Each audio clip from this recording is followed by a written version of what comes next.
Welcome to another story on Cheating Tales Lab. We're so happy to have you here, and today's story is one we think you'll really enjoy. So without further ado, let's begin.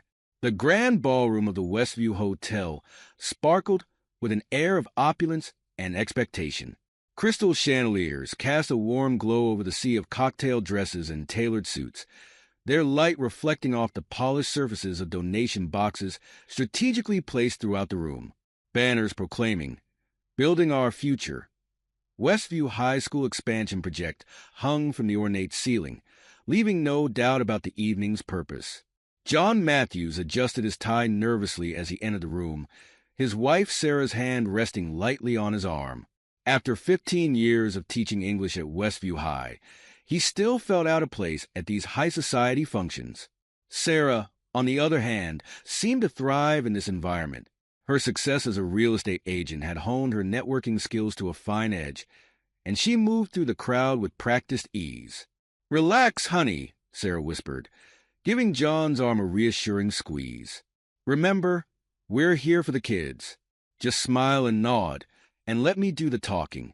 John nodded, forcing a smile as they made their way to the bar. He couldn't shake the feeling that he was a fish out of water, surrounded by the town's elite. Doctors, lawyers, and business moguls whose children filled his classroom. As a teacher, he was used to being the authority figure, but here, he felt like an imposter in a rented tuxedo. As Sarah chatted animatedly with a group of potential donors, John's attention was drawn to a commotion near the entrance. Principal Robert Thompson had arrived, fashionably late as usual, his booming laugh cutting through the genteel murmur of conversation. John watched as Thompson worked the room, clapping shoulders and air-kissing cheeks with the practiced charm of a seasoned politician. "John, my boy!" Thompson's voice carried across the ballroom as he spotted the English teacher. "Come here, I want to introduce you to someone." With a sigh, John excused himself from Sarah's side and made his way towards his boss. As he drew closer, the smell of expensive scotch wafted from Thompson's breath, and John noticed a slight sway in the principal's stance. "John, have you met Mr. Goldstein?" Thompson gestured grandly towards a portly man with thinning gray hair. "He's considering a very generous donation to our little project." John shook Mr. Goldstein's hand, murmuring polite greetings. He launched into a well-rehearsed speech about the importance of education and the positive impact the expansion would have on the students, all the while acutely aware of Thompson's eyes roving the room, barely paying attention to the conversation. As Mr. Goldstein excused himself to refill his drink, Thompson's demeanor changed. He leaned in close to John, his voice dropping to a conspiratorial whisper. "John, my friend, I've been meaning to talk to you about something important." The change in Thompson's tone set John on edge. He'd seen this side of the principal before. The side that came out after a few too many drinks, when his already loose understanding of professional boundaries seemed to evaporate completely. "You see, John," Thompson continued, his words slightly slurred, "I've been thinking about the future of our little school, and I think it's time for some changes." John's stomach tightened. "Changes, sir?" Thompson's eyes gleamed with an unsettling intensity. "Yes, changes. Big changes. And I think you and that lovely wife of yours could play a big part in them." Before John could respond, he felt a familiar touch on his arm. Sarah had appeared at his side, her smile dazzling as she greeted the principal. "Mr. Thompson, I hope you're enjoying the evening." Thompson's face lit up at the sight of Sarah, his gaze lingering a moment too long on her figure-hugging dress. "Mrs. Matthews, you're looking absolutely radiant tonight. In fact, I was just telling your husband here about an exciting opportunity one have in mind." John watched in growing discomfort as Thompson turned his charm offensive on Sarah. The principal's body language shifted, angling towards her, his voice dropping to a more intimate tone. "You see, Sarah, may I call you Sarah? We're in need of a new vice principal, someone with real-world experience and a fresh perspective. Someone like you." Sarah's eyebrows shot up in surprise. "Me? But I'm not an educator, Mr. Thompson. I'm in real estate." Thompson waved his hand dismissively. Details, my dear. What we need is someone with your drive, your people skills. And think of the connections you could bring to our little school. John felt as if he were watching the scene unfold from outside his body. He opened his mouth to interject, but Thompson barreled on, his words becoming more outrageous with each passing moment. Of course, we'd have to make it worth your while. I'm thinking double John's current salary.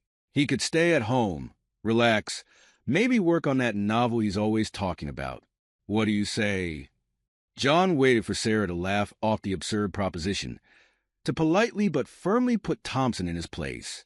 Instead, to his utter disbelief, she giggled, a high, girlish sound he'd never heard from her before.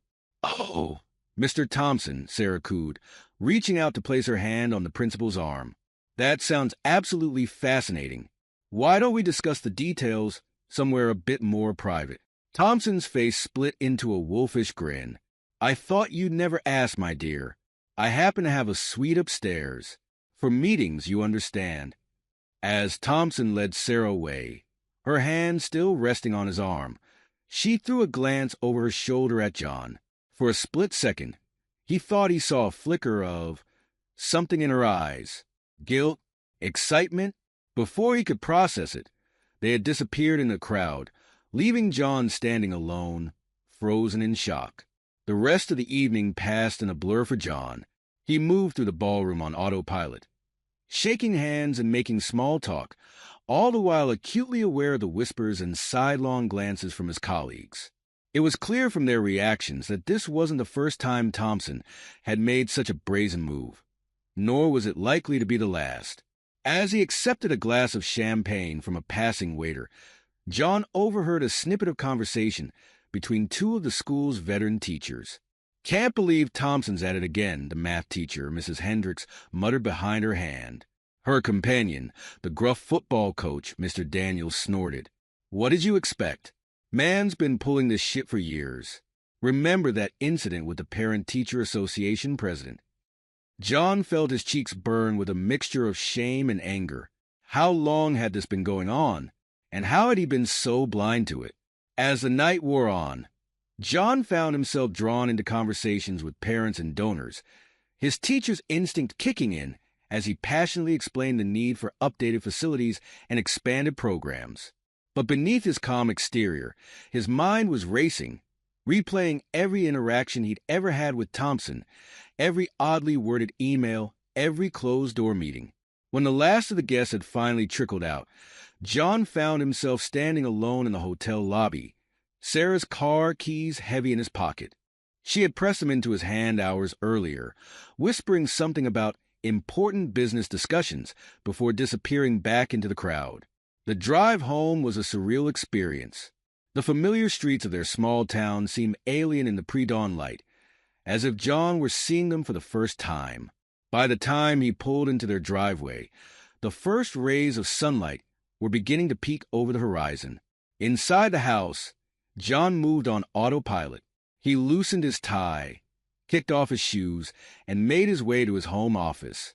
There, surrounded by bookshelves filled with the classic literature he so loved to teach, he booted up his computer and began to search. Hours passed as John delved deeper and deeper into a rabbit hole of old emails, text messages, and bank statements. With each new piece of information, the knot in his stomach grew tighter. Unexplained deposits in their joint account, late-night text messages from unknown numbers, vague explanations for missed dinners and weekend work events. As the truth began to take shape, John felt a cold, creeping numbness settle over him. The life he thought he knew, the marriage he had believed in for 12 years, was crumbling before his eyes. The sound of a key in the lock jolted John from his revelations. Glancing at the clock, he realized it was nearly dawn. He listened as Sarah tried to sneak in, her heels clicking softly on the hardwood floors. Taking a deep breath, John stood and made his way to the living room. There he found Sarah, her hair disheveled and her makeup smudged, trying to slip off her shoes without making a sound. Late night, John's voice, calm and controlled, cut through the silence like a knife. Sarah jumped, nearly losing her balance. "John, I... I didn't think you'd still be up." "Clearly," John replied, his tone icy. "Did you have a productive meeting with Principal Thompson?" Sarah's face paled, then flushed. "It's not what you think, John. We were just discussing school business. Fundraising strategies, you know?" At dawn, in a hotel room, John's voice remained eerily calm, betraying none of the turmoil roiling inside him. "It's harmless flirting, John, for the good of the school. You know how these things work. Sometimes you have to play the game to get ahead." As if on cue, Sarah's phone buzzed. John watched as she instinctively reached for it, then froze as she saw the notification on the screen. "Last night was amazing," John read aloud, his voice devoid of emotion. "Can't wait for our weekend getaway. Sounds like quite the fundraising strategy, Sarah." Sarah's composure crumbled. Tears welled up in her eyes as she sank onto the couch. "John, I can explain." "No need." John cut her off. "I've spent the night explaining it to myself. 6 months of unexplained income, late night meetings, and now a promotion to vice principal dangled in front of you like a carrot. Tell me, Sarah, was it worth it?" Sarah's sobs filled the room as she poured out a confession that confirmed John's worst fears. The affair with Thompson, the promises of career advancement, the cooperation with wealthy donors. It all came tumbling out in a torrent of guilt and justification. John listened in silence, his face an impassive mask.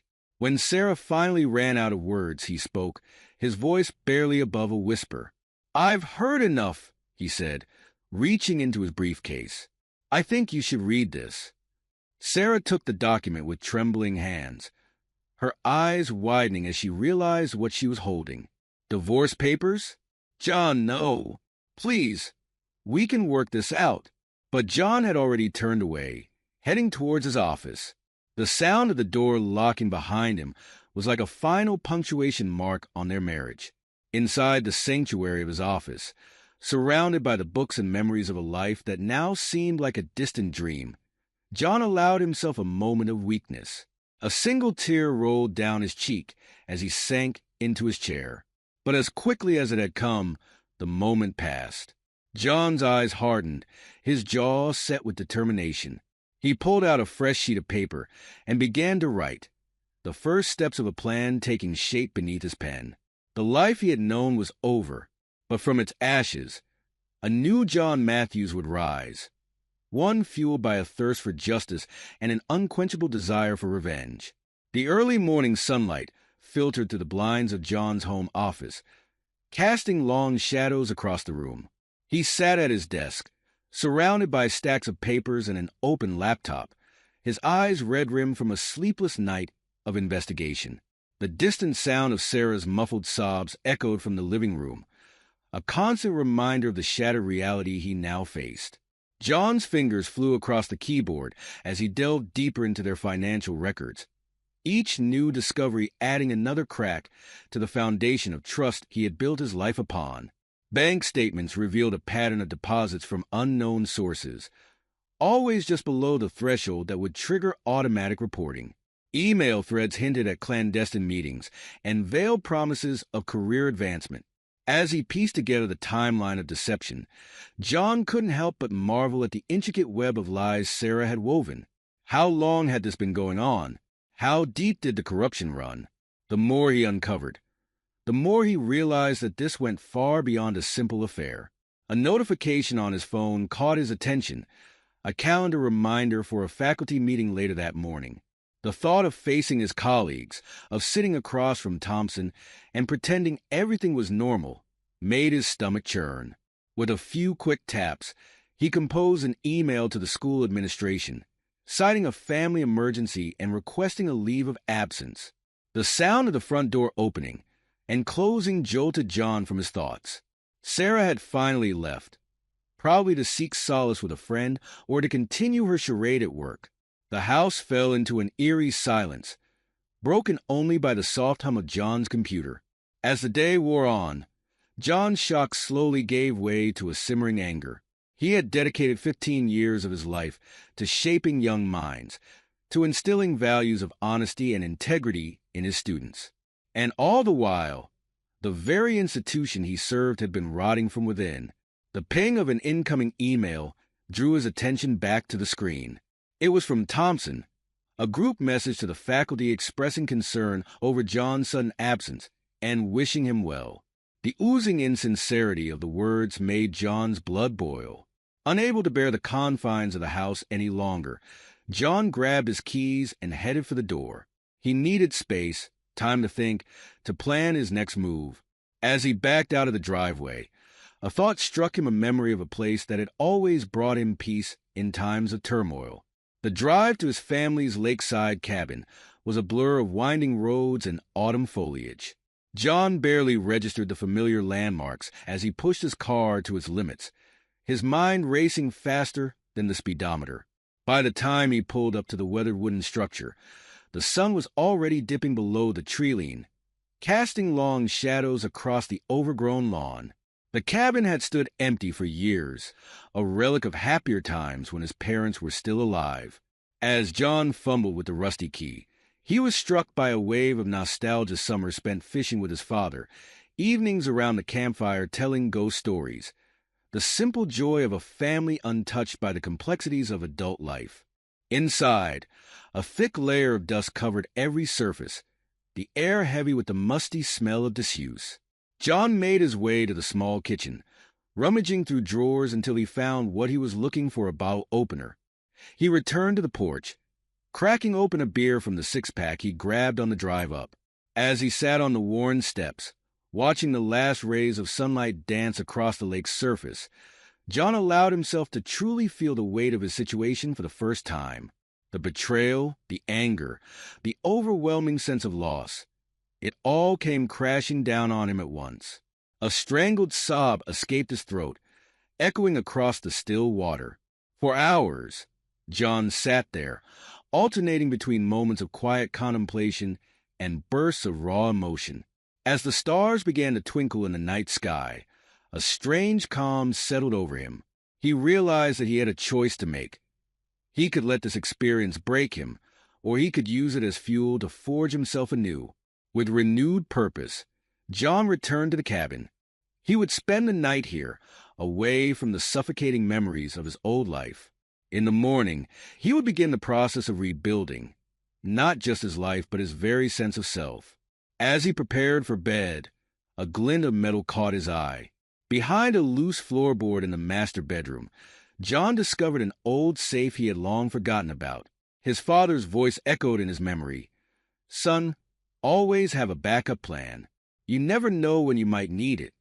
With trembling hands, John entered the combination, his mother's birthday. The safe creaked open, revealing a stack of yellowed documents.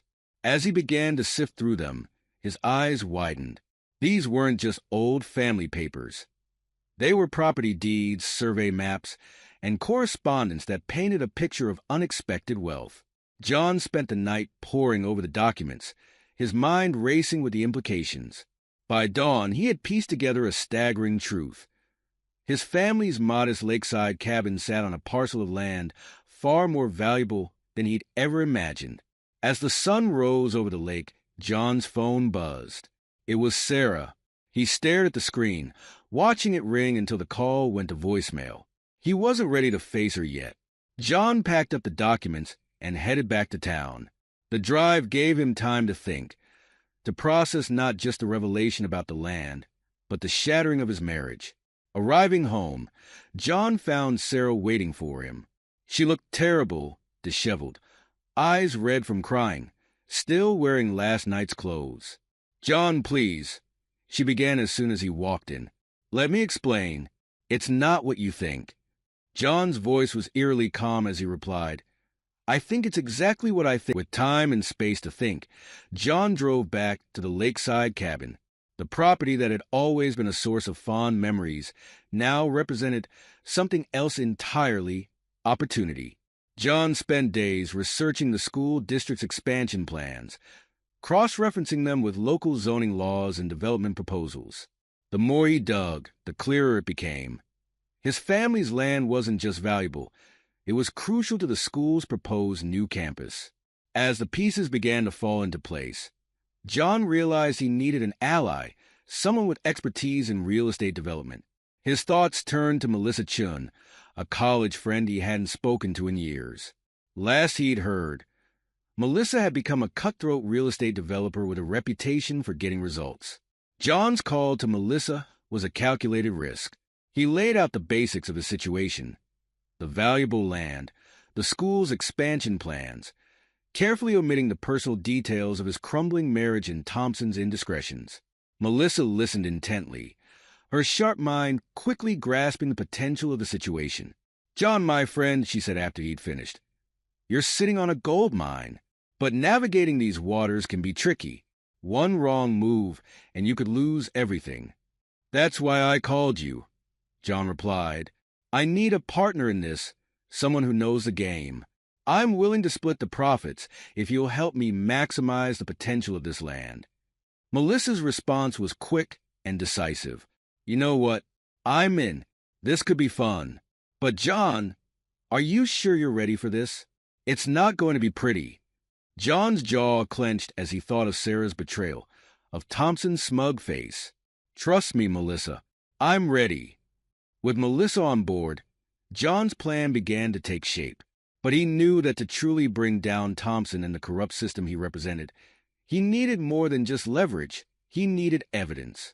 Over the next few days, John carefully reached out to former colleagues, probing for information about Thompson's conduct. He was surprised at how readily some of them opened up, sharing stories of inappropriate behavior and questionable financial decisions. It seemed many had been waiting for someone to finally take a stand. One evening, as John was compiling his notes, he received an anonymous email. The sender, identifying themselves only as a concerned staff member, provided a trove of information: records of misappropriated funds, testimonies from female staff members who had felt uncomfortable around Thompson, and hints of larger-scale corruption within the administration. John's heart raced as he realized the implications of what he now possessed. This was more than just personal revenge. He had the power to expose a systemic problem that had been festering for years. With this newfound information, John took a calculated risk. He composed an email to a local investigative journalist he had met at a school function years ago. The message was carefully crafted, hinting at potential corruption within the school administration without providing specifics. It was enough, he hoped, to pique the journalist's interest without showing his full hand. As the week drew to a close, John sat at his desk, staring at a blank document on his computer screen. It was time for the final piece of his opening gambit, his resignation letter. He began to type, carefully choosing each word. The letter was a masterpiece of subtlety, expressing regret at leaving a job he loved while hinting at concerns about the direction of the school's leadership. He knew it would raise eyebrows among the school board members, planting seeds of doubt that he could later exploit. John scheduled the email to be sent first thing Monday morning, timing it for maximum impact. As he hit the schedule button, a sense of finality washed over him. There was no going back now. A month had passed since John Matthews had disappeared from the halls of Westview High School. The initial shock of his abrupt resignation had given way to whispered speculation and uneasy glances among the faculty. Principal Robert Thompson, however, seemed unperturbed, even buoyant, as he strode through the school with an air of renewed confidence. It was on a crisp autumn morning that John's name resurfaced in an unexpected way. The school board members were settling into their monthly meeting when the secretary announced an unscheduled visitor. Heads turned as John Matthews walked in, looking sharper and more self-assured than anyone remembered. "Mr. Matthews," Board President Eleanor Simmons said, surprise evident in her voice. "This is unexpected. What brings you here today?" John's smile was warm, but carried an edge that made a few board members shift uncomfortably in their seats. "I appreciate you taking the time to see me," he began. "I know my departure was abrupt, and I owe you an explanation. But more than that, I'm here to make an offer that I believe will be of great interest to the board and the future of Westview High." For the next hour, John laid out a proposal that left the board members stunned. He offered to donate his family's lakeside property for the school's expansion project, a gift valued at several $1 million. As he spoke, John could see the dollar signs dancing in their eyes, the visions of gleaming new facilities and positive press coverage practically radiating from their faces. "This is extraordinarily generous, Mr. Matthews," Board Member Frankchin said, leaning forward. "But forgive me for asking, why? You left your position here rather suddenly, and now you're offering us a fortune. What's the catch?" John's expression turned somber. "My time at Westview was the best years of my life. The recent changes in my personal circumstances have given me a new perspective on what's truly important. I want to give back to the community that gave me so much." As the board members exchanged glances, John could see them weighing the opportunity against their suspicions. He pressed on, subtly planting seeds of doubt about the current administration's ability to handle such a massive project. "Of course, I understand this is a complex undertaking," John said, his tone carefully modulated. "That's why I've included a clause stating that the current administration must oversee the project to completion. Continuity is key in these matters. Wouldn't you agree?" The board members nodded, not realizing they were being led down a carefully constructed path. John watched as they skimmed over the contract's fine print, their eyes glazing over the cleverly worded clause that would prove to be Thompson's undoing. As the meeting concluded, John shook hands with each board member, noting the excitement in their eyes. He had them hook, line, and sinker. As he turned to leave, he locked eyes with Principal Thompson, who had been uncharacteristically quiet throughout the proceedings. For a brief moment, John saw a flicker of unease cross Thompson's face before it was replaced by his usual confident smile. Outside the boardroom, John's carefully constructed mask slipped for a moment as he leaned against the wall, heart pounding. The first piece of his plan was in place, but the game was far from over. As he walked towards the parking lot, a familiar voice called out behind him, "John? John, wait!" He turned to see Sarah hurrying towards him, her heels clicking on the polished floor. John steeled himself, slipping back into the role he had crafted for this moment. "Sarah," he said, his voice neutral, "I didn't expect to see you here." Sarah's eyes were wide, a mix of hope and wariness in her expression. I heard you were in the building. John, can we talk? Please." For a moment, John allowed himself to remember the woman he had loved, the life they had shared. Then he remembered the betrayal, the lies, and his resolve hardened. "I'm not sure that's a good idea, Sarah," he said, his tone softening just enough to keep her off balance. "Please, John, I know I made mistakes, terrible mistakes. But seeing you here, making this incredible donation, it's reminded me of the man I fell in love with. Can't we at least try to work things out?" John hesitated, appearing to consider her words. Then, with a practiced movement, he reached into his pocket and pressed record on his phone. "All right, Sarah. You want to talk? Let's talk. Tell me about the affair. Tell me about Thompson's pattern of behavior. I want to hear it all, in your own words." Sarah, caught off guard by John's sudden acquiescence, began to speak.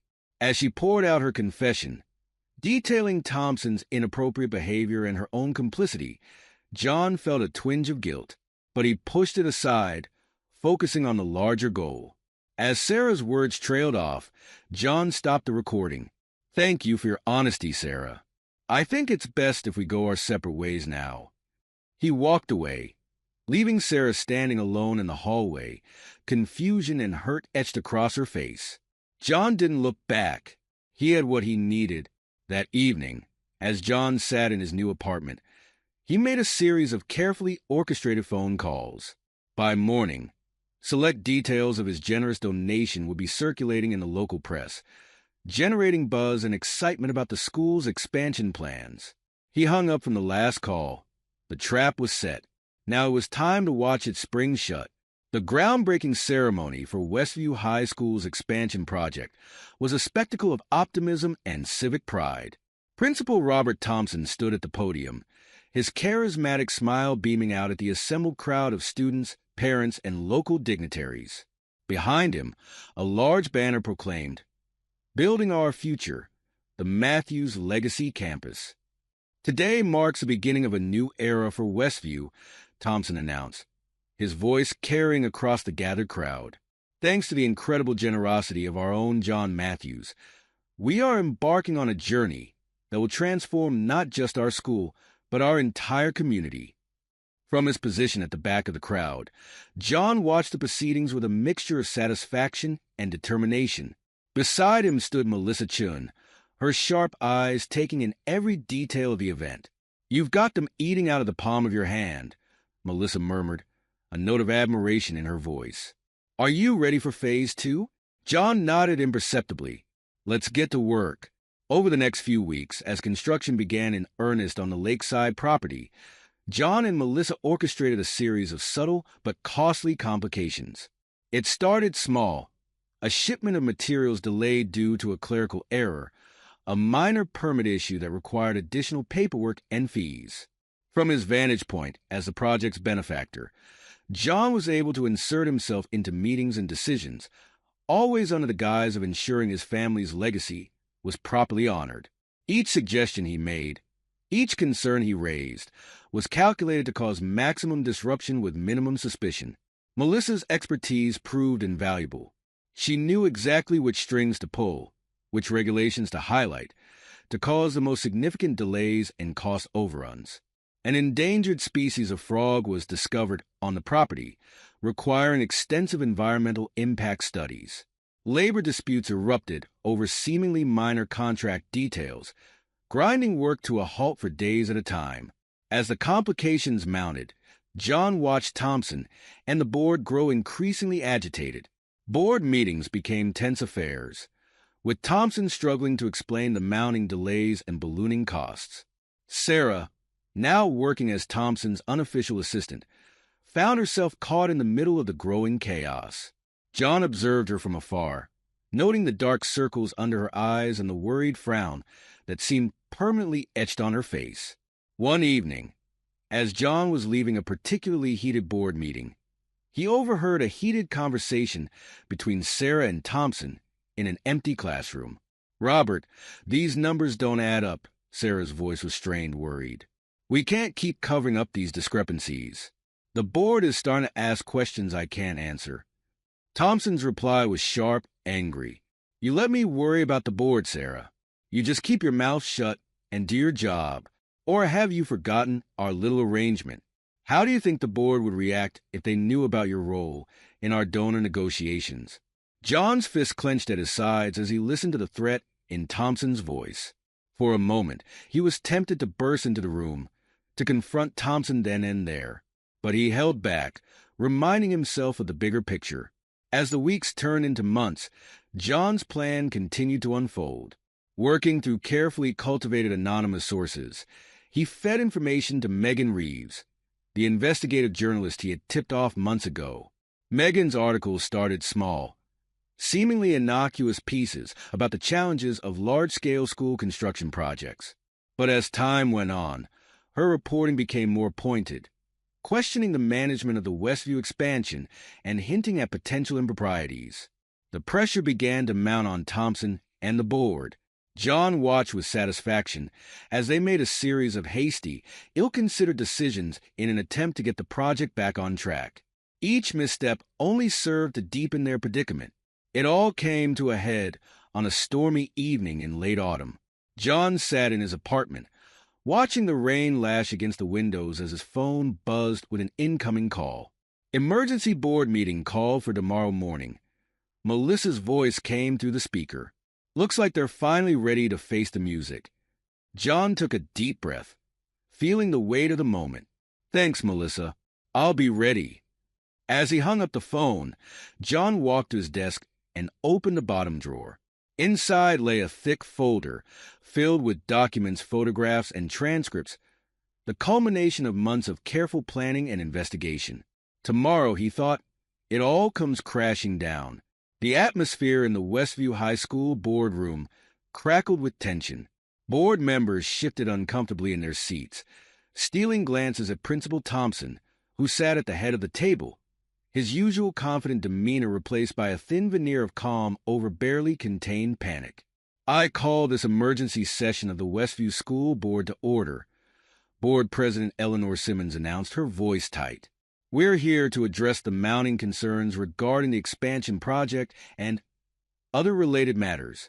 As the meeting began, with board members voicing their concerns about budget overruns and construction delays, the door opened. All heads turned to see John Matthews walk in, a thick folder tucked under his arm. "Mr. Matthews," Thompson said, surprise and a hint of fear in his voice. "This is a closed board meeting. You can't be here." John's smile was cold as he approached the table. "Oh, I think you'll want to hear what I have to say, Robert. All of you will." For the next hour, John laid out his case with surgical precision. He presented financial records showing systematic embezzlement, emails detailing Thompson's inappropriate relationships with staff and donors, and finally, the recording of Sarah's confession. The boardroom was silent save for the occasional gasp or murmur of shock. Thompson's face grew paler with each new revelation, while Sarah, seated in a corner of the room, looked as though she might be sick. As John's presentation reached its climax, he played the recording of Sarah's confession. Her voice, tinged with regret and fear, filled the room. "Thompson promised me the vice principal position if I helped him entertain certain donors. I knew it was wrong, but I was afraid of losing my job, of the scandal if it came out." Sarah's current sobs provided a counterpoint to her recorded voice, creating a surreal atmosphere in the room. Several board members looked away, unable to meet her eyes. As the recording ended, Thompson exploded from his chair, his face contorted with rage. "This is a setup," he shouted, pointing an accusing finger at John. "He's orchestrated this whole thing. Can't you see? He's bitter about his wife, about his job, and he's taking it out on all of us." John remained calm in the face of Thompson's outburst. "Everything I presented is fully documented and verifiable," he said quietly. "I'm sure the authorities will be very interested in examining all of this evidence." The board president's voice shook as she spoke. I think we need to suspend Principal Thompson, pending a full investigation, and we'll need to cooperate fully with law enforcement." As the reality of the situation sank in, Thompson's anger gave way to desperation. "You can't do this," he pleaded. "The expansion project. We're contractually obligated to complete it. It'll ruin the school if we don't." A smile played at the corners of John's mouth as he delivered the final blow. "About that," he said, pulling out the contract from his folder, "you might want to take a closer look at Clause 27B, the one that stipulates the current administration must oversee the project to completion, or the land reverts to my ownership." The implications of John's words hit the room like a thunderbolt. Board members frantically flipped through their copies of the contract, faces falling as they realized the trap they'd walked into. "You planned this from the beginning," Thompson whispered, his voice a mixture of awe and hatred. "You destroyed everything." John met Thompson's gaze steadily. "No, Robert, you destroyed everything. I'm just making sure you face the consequences." As the meeting devolved into chaos, with board members arguing about their legal options and Thompson continuing to protest his innocence, John calmly gathered his materials. He walked to the wall where his Teacher of the Year plaque still hung, took it down, and placed it on the table. Without another word, John walked out of the boardroom, leaving behind a scene of utter disarray. As he stepped into the cool evening air, he felt a weight lift from his shoulders. The game was over. Justice, or at least his version of it, had been served. But as he drove away from Westview High School for what he knew would be the last time, John couldn't help but wonder about the cost of his revenge. The school he had loved, the students he had devoted his life to teaching, what would become of them in the wake of this scandal? The satisfaction of his victory was tinged with a hint of regret, a question that would haunt him in the days to come. In his quest for vengeance, had he become the very thing he sought to destroy? The quaint town of Westview had always prided itself on its close-knit community and excellent school system, But in the days following the explosive school board meeting, that carefully cultivated image began to crumble like a sandcastle in a rising tide.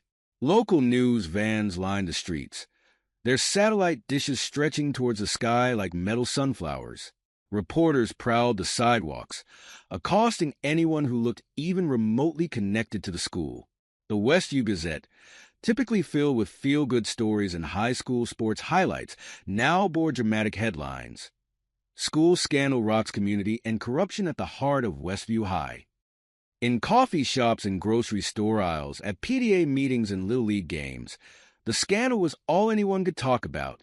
The town was divided, with some defending Thompson and others praising John for exposing the corruption. Rumors and speculation spread like wildfire, each retelling of the story more dramatic than the last. Sarah Matthews, once a pillar of the community, now found herself a pariah. As she walked down Main Street, heads turned and whispers followed in her wake. The for sale signs that once dotted lawns across town now seemed to mock her, a reminder of the career she had lost. The notification came via certified mail. Her real estate license had been revoked. The evidence of her role in Thompson's corrupt dealings was too damning to ignore. Sarah sat at her kitchen table, the official letter crumpled in her fist, wondering how her life had unraveled so completely. Meanwhile, Robert Thompson's fall from grace was even more spectacular. Out on bail and facing multiple charges, he had become a recluse, holed up in his expansive home on the outskirts of town. But as the walls closed in around him, Thompson made a desperate bid for freedom. It was a crisp autumn morning when Thompson's neighbor noticed something odd. A taxi idling in the driveway, Thompson loading suitcases into the trunk. A quick call to the authorities set in motion a chain of events that would captivate the town once more. As Thompson's taxi approached the airport, it found itself suddenly boxed in by police cruisers. Officers swarmed the vehicle, weapons drawn. Thompson, his face ashen, raised his hands in surrender. The image of the once proud principal being led away in handcuffs, his flight to freedom cut short, would grace the front page of the Westview Gazette the next day. Amidst the chaos, John Matthews found himself cast in an unexpected role, that of reluctant hero. Reform-minded community leaders, seeing in John a symbol of integrity and courage, approached him with a proposition. "We need someone like you on the school board, John," said Margaret Holbrook, a longtime advocate for educational reform. "Someone who's not afraid to stand up to corruption, who puts the students first." John listened to their impassioned pleas, feeling a mixture of pride and unease. He had exposed the rot at the core of Westview High, yes, but at what cost? The school he had loved, the community he had called home for so long. Both were now in turmoil because of his actions.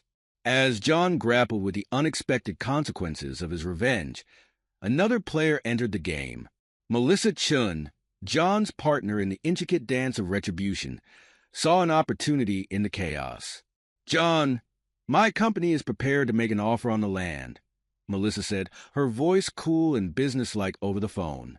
"We'll pay above market value, and we're promising to work with the community on a revised expansion plan. It's a win-win." John hesitated, torn between the potential financial windfall and the nagging feeling that he owed something to the community he had inadvertently thrown into turmoil. "I'll think about it, Melissa," he said finally. "But I want to do something for the students who've been caught in the crossfire of all this." That night, as John pored over financial documents and legal papers, an idea began to take shape. By morning, he had the outlines of a plan, a scholarship fund for students affected by the canceled expansion. It wouldn't fix everything, but it was a start. As John worked to establish the fund, he received an unexpected message. It was from Sarah, her words tinged with desperation. "John, I know I have no right to ask, but I need help. I'm facing potential criminal charges. Please, if there's anything you can do." John stared at the message for a long time, a storm of emotions raging within him. Finally, he typed out a response, his fingers heavy on the keys. "I'm sorry, Sarah, but I can't get involved." Here's the contact information for a good legal aid organization. I hope you find the help you need. As he hit send, John felt a chapter of his life closing definitively. Whatever happened next, there was no going back to the way things were before. The halls of Westview High School, once bustling with the energy of nearly 2,000 students, now echoed with an eerie emptiness. In the wake of the scandal, enrollment had plummeted. Parents, concerned about the school's reputation and the quality of education their children would receive, had begun transferring their kids to neighboring districts or private schools. Lisa Hernandez, a senior and one of John's former star pupils, walked through the quiet corridors, her footsteps echoing off the lockers. She remembered the day Mr. Matthews had encouraged her to join the school paper, praising her keen eye for detail and passion for uncovering the truth. Now, as editor-in-chief of the Westview Chronicle, she found herself at the center of the biggest story in the school's history. "We can't let this be how our school is remembered," Lisa said to her small but dedicated team of student journalists. "We need to do something to save Westview High." With the passion and idealism of youth, Lisa and her friends launched a campaign to restore the school's standing. They organized rallies, created social media campaigns, and wrote impassioned editorials about the school's long history of academic excellence and community involvement. Their efforts didn't go unnoticed. Local news outlets picked up the story of the students fighting to save their school, providing a counterpoint to the ongoing scandal coverage. Slowly but surely, Lisa and her team began to shift the narrative. John watched these developments from afar, a mixture of pride and guilt swirling in his chest. He had always known Lisa was special, but seeing her rise to this challenge filled him with a bittersweet joy. Without her knowledge, he made an anonymous donation to support the students' campaign. But even as Lisa and her classmates fought to save Westview High, darker clouds were gathering on the horizon. State education officials, alerted by the scandal and concerned about the school's ability to provide adequate education, began an audit of the entire district. "If the audit findings are negative, we may have no choice but to dissolve the current board and place the schools under direct state control," the lead auditor informed a grim-faced group of board members. The news sent shockwaves through the community. State control would mean a loss of local decision-making power, potentially drastic changes to staff and curriculum, and a stigma that could take years to overcome. As the audit progressed, John found himself torn. He had set out to expose corruption and get justice, but the consequences were spiraling far beyond anything he had anticipated. Innocent students and dedicated teachers were suffering because of his actions. His phone buzzed with a message from Melissa. "John, we need to talk. There's a potential problem with our plan." They met at a quiet cafe on the outskirts of town, away from prying eyes and ears. Melissa's usually composed face was etched with worry. "If our behind-the-scenes manipulation comes to light, we could be facing serious legal repercussions," she said, her voice low. "The way we orchestrated those construction delays, the environmental concerns we raised, it's all skating very close to fraud." John felt the weight of her words settle on his shoulders like a lead blanket. He had been so focused on bringing down Thompson and the corrupt administration that he hadn't fully considered the legal implications of his own actions. As he left the cafe, John's mind raced. The school he loved was on the brink of state takeover. His own legal jeopardy loomed large. And through it all, the faces of his former students, Lisa, fighting so hard to save the school. Others, their educations disrupted by the chaos he had unleashed, haunted him. John realized he was standing at a crossroads. He could continue to watch from the sidelines as the community he once called home tore itself apart, or he could step forward and take responsibility for his role in the unfolding drama. The decision, he knew, would not be an easy one, but as he walked home through the streets of Westview, past the school that had been his life for so many years, John began to see the outlines of a path forward, a path that would require courage, humility, and a willingness to face the consequences of his actions. The Westview Community Center was packed to capacity, a sea of familiar faces filled with a mixture of anger, confusion, and hope. The town hall meeting to discuss the future of Westview High School had drawn nearly every resident, all anxious to have their say in what had become the defining crisis of their community. John Matthews sat in the back, his heart pounding. He had spent the last week agonizing over his decision, weighing the potential consequences against the burden of his guilt. Now, as he watched his friends and neighbors argue passionately about the fate of the school, he knew what he had to do. As the current board president wrapped up her opening remarks, John stood and made his way to the podium. A hush fell over the crowd as they recognized him, whispers rippling through the audience. "Thank you for allowing me to speak," John began, his voice steady despite his nerves. "I know many of you are wondering why I'm here. The truth is, I owe all of you an explanation and an apology." Over the next hour, John laid bare the entire story. His discovery of Sarah's affair, his plan for revenge, the manipulation of the construction project, everything. As he spoke, he could see the shock and disbelief on the faces before him. But he pressed on, determined to tell the whole truth. "I set out to expose corruption, to get justice for what I saw as a betrayal of trust," John said, his voice thick with emotion. "But in doing so, I became the very thing I despised. I manipulated, I schemed, I put my desire for revenge above the well-being of the students and this community. For that, I am deeply sorry." The room erupted into chaos as John finished speaking. Some shouted accusations. Others defended him as a whistleblower who had exposed real corruption. Through it all, John stood silently at the podium, accepting the community's reaction as part of his penance. When the furor died down, John spoke again. "I know my words alone can't fix the damage I've caused. That's why I'm here to offer more than just an apology.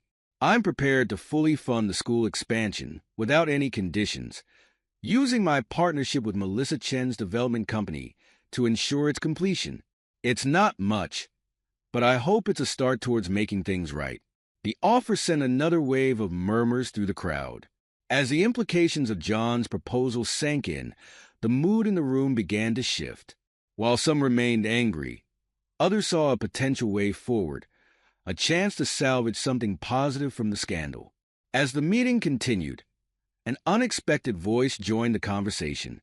Sarah Matthews, who had been sitting quietly in a corner, stood up. "I, too, have a confession to make," she said, her voice trembling but determined. "Everything John said about my involvement with Principal Thompson is true. I was weak, I was greedy, and I betrayed not just my husband but this entire community. I'm prepared to provide additional details to the authorities to help build a stronger case against Thompson and anyone else involved in the corruption." Sarah's confession stunned the room into silence. For a moment, it seemed as if the weight of all that had happened, the betrayals, the lies, the upheaval, hung heavily in the air. Then, slowly, a new mood began to take hold. One of cautious hope, of a community ready to begin the difficult work of healing. As the meeting drew to a close, the board president took the podium once more. "Given the complexity of the situation and the need for our community to heal and move forward, I propose we form a task force. This group, made up of educators, parents, and students, will oversee the expansion project and work to restore faith in our school system." The proposal was met with nods of agreement and a smattering of applause. As people began to file out of the community center, many stopped to speak with John, some to express anger, others to offer forgiveness or thanks for his honesty. One of the last to approach him was Lisa Hernandez. "Mr. Matthews," she said, her eyes filled with a mixture of disappointment and respect, "I don't know how to feel about all this, but I do know that your lessons about integrity and standing up for what's right are part of what inspired us to fight for our school. Thank you for telling the truth, even though it was hard." John felt a lump form in his throat. "Thank you, Lisa. Your campaign to save the school, it's been inspiring. I hope you'll consider joining the task force. They'll need strong voices like yours." As John prepared to leave, the board president approached him. "John, we'd like you to consider taking a position on the task force. Your insight could be valuable." John shook his head. "I appreciate the offer, but I think it's best if I step back. The healing needs to come from the community itself." He paused, considering his next words carefully. However, I'd like to offer to fund an independent ethics committee for the district, something to help ensure that nothing like this ever happens again. In the weeks and months that followed, Westview began the slow process of rebuilding, not just the physical expansion of the school, but the trust and sense of community that had been shattered by the scandal. John, finding a measure of peace in his confession and attempts to make amends, chose to step back from the spotlight. He began volunteering at a youth center in a neighboring town, working with at-risk teens, and finding a new sense of purpose in helping guide young people. Sarah, facing the consequences of her actions but also finding unexpected support in the wake of her confession, started rebuilding her life.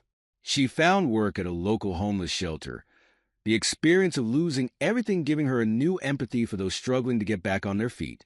One crisp autumn morning, a year after the scandal had first broken, Lisa Hernandez sat in the newly constructed wing of Westview High School. Now the editor of the school paper, she was preparing to interview the new principal about the upcoming school year. As she waited, Lisa glanced out the window at the bustling campus. Students streamed into the new buildings, laughter and chatter filling the air. The shadow of the scandal still lingered, but there was a palpable sense of renewal, of a community that had faced its darkest hour and emerged stronger. Lisa smiled to herself as she turned back to her notebook, ready to document the next chapter in Westview's story. The past couldn't be changed, but the future, full of challenges and opportunities, was theirs to write. This is where our story comes to an end. Share your thoughts in the comment section. Thanks for your time. If you enjoy this story, please subscribe to this channel. Click on the video you see on the screen, and I will see you there.